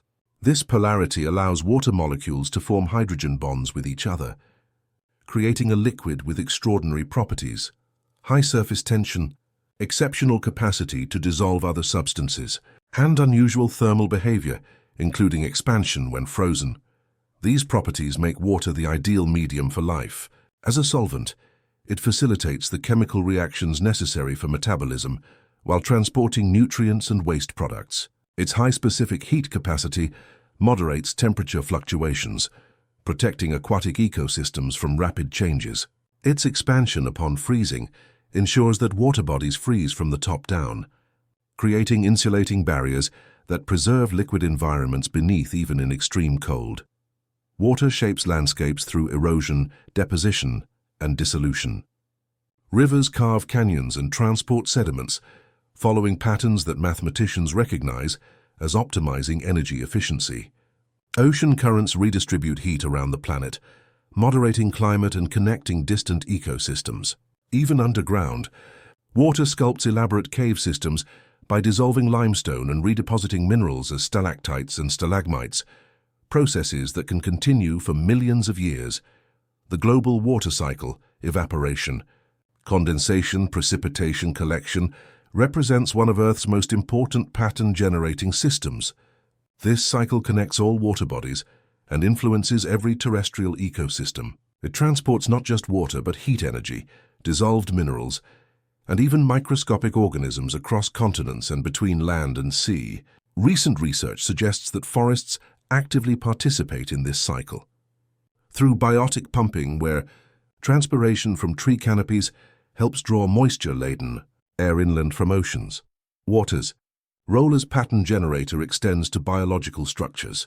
The cell membranes that define all living organisms form spontaneously due to the interaction between water and phospholipids. Protein folding, critical for biological function, is largely driven by interactions with surrounding water molecules. Even DNA's stable double helix conformation depends on water's properties, with hydrogen bonding between base pairs reinforced by water's exclusion from the hydrophobic center of the molecule. As we contemplate ice crystals, fungal networks, and seeds, we recognize water as their common medium, flowing through fungal hyphae, crystallizing into snowflakes, and initiating seed germination. Water connects these phenomena not just metaphorically but physically. As the same water molecules cycle repeatedly through different forms and functions in Earth's integrated systems, many patterns we observe in nature, from the branching of trees to the structure of river networks to the intricate forms of snowflakes, share a mathematical property called self-similarity. These patterns repeat at different scales, with smaller sections resembling the larger whole. This property defines fractals, geometric forms with fractional dimensions that bridge the gap between traditional Euclidean shapes. Fractal geometry, formalized by mathematician Benoit Mandelbrot in the 1970s, provides mathematical language for describing natural forms previously considered too irregular for precise analysis. Unlike the perfect circles and straight lines of classical geometry, fractals capture the rough, complex forms abundant in natural systems: coastlines, mountain ranges, cloud formations, and countless biological structures. In living organisms, fractal design solves fundamental engineering challenges. The branching pattern of our lungs maximizes surface area for gas exchange while minimizing the volume occupied. Similar principles apply to tree branching, leaf venation, and river networks, all systems that distribute resources through space efficiently. These patterns emerge not through conscious design, but through physical processes that follow simple rules repeated across scales. The bronchial tree in human lungs demonstrates this elegant efficiency. Through approximately 23 generations of branching, airways deliver oxygen to 300 million alveoli. If arranged linearly, this surface would cover a tennis court, yet it fits within the chest cavity. The fractal arrangement maximizes functional surface area while maintaining structural integrity and minimizing material requirements. Design, principles that human engineers strive to emulate. Even our perception of nature's beauty may connect to fractal properties. Research suggests humans show aesthetic preference for images with fractal dimensions, similar to those common in natural landscapes. This preference may reflect evolutionary adaptation to environments where fractal patterns signaled resource availability and navigational possibilities. Our sense of natural beauty may partly arise from recognizing optimal functional patterns that supported our ancestors' survival. Throughout nature, complex behaviors and structures emerge from simple components following basic rules. This phenomenon, emergence, produces properties at higher organizational levels that cannot be predicted from understanding the components alone. Emergent systems demonstrate how sophisticated functions can develop without centralized design or control. Ant colonies exemplify emergent intelligence. Individual ants follow simple stimulus-response behaviors, yet colonies collectively solve complex problems of resource allocation, architecture, agriculture, and defense. No individual ant understands the colony's overall functioning, yet the collective demonstrates capabilities far beyond individual capacities. Similar principles operate in termite mounds, beehives, and other social insect societies. Bird flocking demonstrates emergence in motion. When starlings form murmurations, fluid, coordinated masses involving thousands of birds, they follow three simple rules: maintain minimum distance from neighbors, align direction with nearby birds, and move toward the perceived center of the group. From these simple interactions emerges complex collective behavior that enhances navigation efficiency and predator avoidance without requiring any bird to comprehend the flock's overall structure. In many ways, the fungal networks we explored earlier represent emergence in action. Without centralized processing, these organisms solve complex spatial problems through distributed decision-making, strengthening productive connections and abandoning unproductive ones based on local resource detection. The network's overall intelligence emerges from countless small adjustments rather than centralized planning. Even human systems display emergent properties. Markets allocate resources without central direction through the aggregate effects of individual decisions. Languages evolve without deliberate design. Cities develop distinctive characteristics and functions beyond the intentions of individual residents or planners. In each case, complexity emerges from simpler components, interacting according to basic rules. Understanding emergence challenges. Reductionist approaches that assume complex systems can be fully understood by analyzing their components in isolation. Emergent properties require considering interactions and relationships as fundamental to system function, a perspective that aligns with many traditional wisdom traditions, emphasizing interconnection over separation. Beyond spatial patterns, nature displays remarkable temporal rhythms across multiple scales.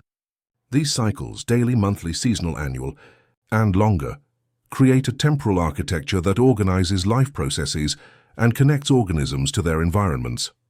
Circadian rhythms, approximately 24-hour cycles, regulate countless physiological processes in organisms from bacteria to humans. These internal clocks coordinate activities with day-night cycles, preparing organisms for predictable environmental changes before they occur. In mammals, the suprachiasmatic nucleus in the hypothalamus serves as master pacemaker, synchronizing peripheral clocks throughout the body through hormonal and neural signals. At molecular levels, circadian timing operates through transcriptional-translational feedback loops, self-regulating genetic mechanisms where proteins produced from certain genes eventually inhibit their own production. This creates oscillatory patterns with approximately 24-hour periods that persist even in constant environmental conditions, demonstrating their endogenous nature. Beyond daily cycles, many organisms respond to lunar rhythms, approximately 29.5-day patterns associated with the moon's phases. These influences appear particularly strong in marine environments, where tidal patterns create predictable habitat changes. Corals across vast reef systems coordinate mass spawning events with specific moon phases, releasing eggs and sperm simultaneously to maximize fertilization opportunities. The palolo worm, Unis viridis of the South Pacific, releases reproductive segments during specific lunar phases with such precision that local communities traditionally time harvests by this natural calendar. Seasonal cycles trigger precisely timed adaptations across ecosystems. Plants and animals measure photoperiod, the relative length of day and night, to anticipate seasonal changes and adjust accordingly. Trees prepare for winter by breaking down chlorophyll, retrieving nutrients from leaves, and forming abscission layers that allow leaf drop. Animals may grow thicker coats, migrate to more favorable regions, or enter hibernation or torpor states to conserve energy during resource scarcity. These phenological patterns, the timing of life cycle events in relation to seasonal changes, create cascading effects through ecosystems. The emergence of leaves, appearance of insects, breeding of birds, and activities of other organisms follow sequences refined by natural selection to optimize resource use and reproductive success. Climate change now disrupts many of these timing relationships, creating mismatches between interdependent species, a reminder of how precisely calibrated these temporal patterns have become over evolutionary time. Longer cycles extend beyond individual lifespans, shaping ecosystems through periodic disturbances and successions. Forest fire regimes, insect population cycles, El Niño southern oscillation patterns, and other recurring phenomena create temporal structure at scales of decades or centuries. These slower rhythms drive evolutionary adaptations just as daily and seasonal cycles do, selecting for organisms that can survive or even capitalize on predictable disturbance patterns. Conclusion: the wisdom in nature's patterns. We complete our journey through nature's patterns, from ice crystals to fungal networks to seeds, from fractal structures to emergent behaviors to temporal cycles. Certain themes emerge consistently. Natural patterns typically demonstrate efficiency, resilience through diversity and redundancy, cyclical rather than linear processes, multifunctional design, and interconnected relationships that create system-level properties beyond component capabilities. These patterns have emerged through billions of years of evolutionary refinement, testing, selection, and adaptation that has produced functional elegance across scales from molecular to global. While not consciously designed, these solutions represent a kind of embedded wisdom, approaches to environmental challenges that have proven effective through countless iterations over evolutionary time. Human innovations increasingly draw inspiration from these natural patterns. Biomimicry, the conscious emulation of nature's designs, translates biological strategies into human applications. From Velcro inspired by burdock seed hooks to efficient building ventilation systems, modeled after termite mounds, to resilient organizational structures influenced by distributed natural networks, nature's patterns inform sustainable innovation across fields. Beyond specific technologies, nature's patterns offer broader principles for human systems design. Natural systems typically operate on renewable energy, use materials sparingly, recycle all components, favor cooperation alongside competition, and optimize rather than maximize. These approaches contrast with industrial models that often prioritize short-term efficiency over long-term resilience and extract resources linearly, rather than cycling them through systems. The distributed intelligence we observed in fungal networks offers particular relevance for human organizational challenges. Systems with distributed processing, redundant connections, and adaptive local responses typically demonstrate greater resilience to disruption than centralized, efficiency-maximized structures. As human societies face increasing uncertainty from climate change, resource constraints, and social transformation, these natural models of resilient organization offer valuable guidance. Perhaps most fundamentally, nature's patterns remind us of interconnection, the reality that seemingly separate phenomena form parts of larger integrated systems. From molecular interactions within cells to ecological relationships between species, to atmospheric and oceanic connections that link distant ecosystems. Life functions through relationship rather than isolation. This understanding challenges reductionist approaches that examine components in isolation and suggests more integrated frameworks for addressing complex challenges as we cultivate deeper attention to nature's quiet intelligence, the patterns that emerge without conscious design yet solve complex problems with elegant efficiency. We access design principles refined over evolutionary time. By approaching these patterns with humility and attention, we may discover guidance for creating human systems that participate more harmoniously in Earth's living processes. In ice crystals, fungal networks and seeds, in all the patterns we've explored, we find not just scientific curiosity but profound insight. The mathematics of snowflakes, the distributed intelligence of mycelium, the patient potential of seeds, these represent nature's solutions to challenges of existence, movement, growth, and relationship.